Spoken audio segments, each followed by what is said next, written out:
ellos cultivaban se comercializaba hacia el continente europeo. ¿Por qué razón se comercializaba para Europa?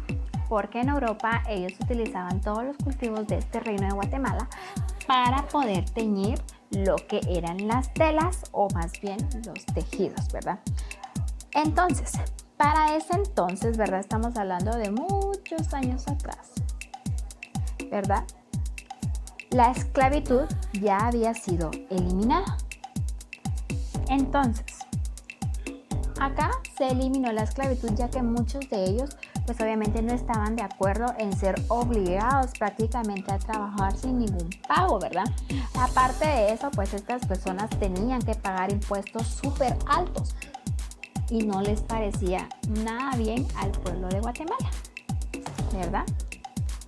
Entonces, en tiempos pasados, había un monopolio en lo que en este monopolio, habían comercios que habían sido obligados prácticamente a ser representados por una oligarquía. ¿Qué quiere decir esto? Es que solamente un cierto grupo de ancianos importantes, por decirles así, es la clase alta, ¿verdad? Entonces ellas gobernaban esto, ¿verdad? Ellos permitían quienes podían exportar, quienes podían sembrar y quienes no, ¿verdad? En este caso, pues lastimosamente a las personas criollas y mestizas, pues no se les permitía comercializar, ¿verdad? Esas personas solamente se encargaban de cultivar y a pagar impuestos súper elevados, ¿verdad? Entonces lo que quería el pueblo era la libertad. Este es el monopolio que les estaba hablando, pero ellos buscaban también la libertad. ¿Por qué razón querían la libertad? Porque ya estaban cansados de tantas injusticias, ¿verdad? Y de tantos pagos excesivos de impuestos. Entonces hubo un movimiento en Europa, ¿verdad? Que era un movimiento o una revolución. Una revolución quiere decir que el pueblo se pone en contra de un gobierno, ¿verdad? Entonces, este movimiento de Europa llegó acá a América y entonces los pueblos se fueron enterando de que sí podían vencer, en este caso, al monopolio, ¿verdad? Porque ellos querían, como les digo, que ellos fueran libres, ellos querían ser dueños de sus propias tierras sin necesidad de estarles pagando a otra persona lo que ellos cultivaban, ¿verdad? Entonces fue así donde se empezó todo esto, ¿verdad? Los pueblos se organizaron y, como les digo, ellos buscaban más que todo ser libres, que los trataran a todos por igual y que también, pues obviamente, tuvieran derechos. Ahora, los movimientos en este caso iniciaron en el año de 1800, ¿verdad? Entonces acá no vayan a pensar que fue una revolución pasiva, no. Acá en estos movimientos tuvieron muchos motines, ¿verdad? Alzamientos, también hubo violencia en gran extremo, ¿verdad? Por el sistema político. Ellos no querían que los estuvieran gobernando más la gente de alta sociedad. Ellos querían que se eliminara este monopolio, que no hubiera gobierno y que cada quien fuera libre, ¿verdad? Entonces, pues estos movimientos se iniciaron en San Salvador, más que todo en el mes de noviembre de 1811. Luego pasaron a lo que es Nicaragua en diciembre, en el año de 1811 y 1812. Luego acá se inició lo que es la conspiración de Belén en octubre de 1813. En esta conspiración de Belén, pues obviamente habían personas que estaban buscando esto, ¿verdad? Pero estas personas estaban en secreto, se estaban juntando en secreto en este convento que ustedes ven acá, que es el convento de Belén, que hoy en día pues también es el Instituto de Señoritas del Bien, ¿verdad?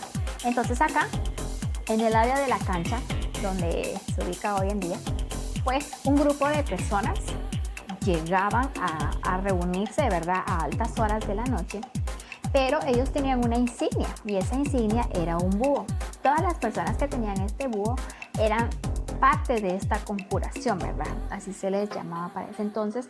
Entonces ellos tenían planificado que en diciembre, pues ellos iban a dar el golpe cuando los juegos pirotécnicos pues explotaran también, ¿verdad? Entonces ellos iban a atacar en ese momento para no llamar mucho la atención, ¿verdad? Entonces, en esta conspiración de Belén, como decía, fue un movimiento. Este movimiento fue obviamente organizado por personas que tenían o ya estaban cansados de que sus pueblos fueran esclavos, ¿verdad?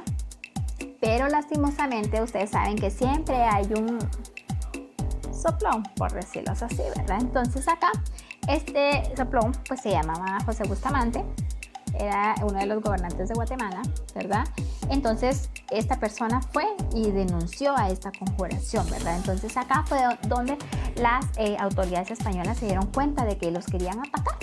Y lastimosamente pues a todas estas personas pues las descubrieron, ¿verdad? Muchas de estas personas pues fueron castigadas, los enviaron a un lugar súper lejos del país, prácticamente a otros continentes, y varias de estas personas pues murieron a causa del maltrato que sufrieron, ¿verdad? Pero como les decía, en esta conjuración de Belén o en esta conspiración, ellos dieron el primer movimiento, ellos dieron como la esperanza al pueblo de que sí se podía, ¿verdad? Porque tenían un plan que sí iba a funcionar, pero gracias a esta persona que obviamente pues dio como el chivito de que estaban haciendo algo, entonces pues ya no lograron el plan, ¿verdad? Entonces acá también estábamos hablando sobre lo que es un plan específico de la independencia. Como se pueden dar cuenta en la imagen, perdón, tenemos lo que es esta firma, ¿verdad? Entonces lo que se hizo acá fue que las personas, obviamente el pueblo en general, creó un plan pacífico, ¿verdad? Ya no querían más muertes, ya no querían más alzamientos ni movimientos bruscos, ¿verdad? Entonces ellos crearon este plan, ¿verdad? Pero tenían miedo porque familias privilegiadas no querían asistir, ¿verdad? Porque tenían miedo a que les cambiaran el trato, que no les permitieran lo que es comercializar, ¿verdad? Pero aún así ellos se unieron, crearon este plan, ¿verdad? Entonces a este plan se le llamó Plan Pacífico de Independencia, que lo redactó Juan José y Mariano de Aycinena, Pedro Molina, Mariano Beltranena y José Francisco Barrundia, ¿verdad? El objetivo era mantener el sistema, o sea que ellos querían que todas las personas fueran libres, pero que siguieran produciendo, ¿verdad? O sea, querían que el país fuera rico, pero con libertad. Entonces fue así donde el Plan Pacífico creó lo que es en día una Junta General. Eso fue el 15 de septiembre de 1821, ¿verdad? En el Palacio Real. Fue acá donde se acordó que iban a cumplir con estos derechos que el pueblo estaba exigiendo, ¿verdad? Que era la libertad. Entonces acá a todas las personas que asistieron, como pueden ver acá en la imagen, pues no solamente fueron ellos, sino fueron varias personas, se les llamó próceres de independencia, ¿verdad? Aquí estaba Gabino Gainza, Pedro Molina, José Matías Delgado, Manuel Antonio de Molina, Mariano Beltranena y entre otras personas que ustedes pues también van a observar en su libro de sociales, ¿verdad? Entonces estas fueron las personas encargadas, ¿verdad? Que querían la independencia, en ningún momento querían que la economía se viera afectada, sino lo que ellos querían era que se siguiera trabajando, pero de forma diferente. Así que esta es la clase del día de hoy.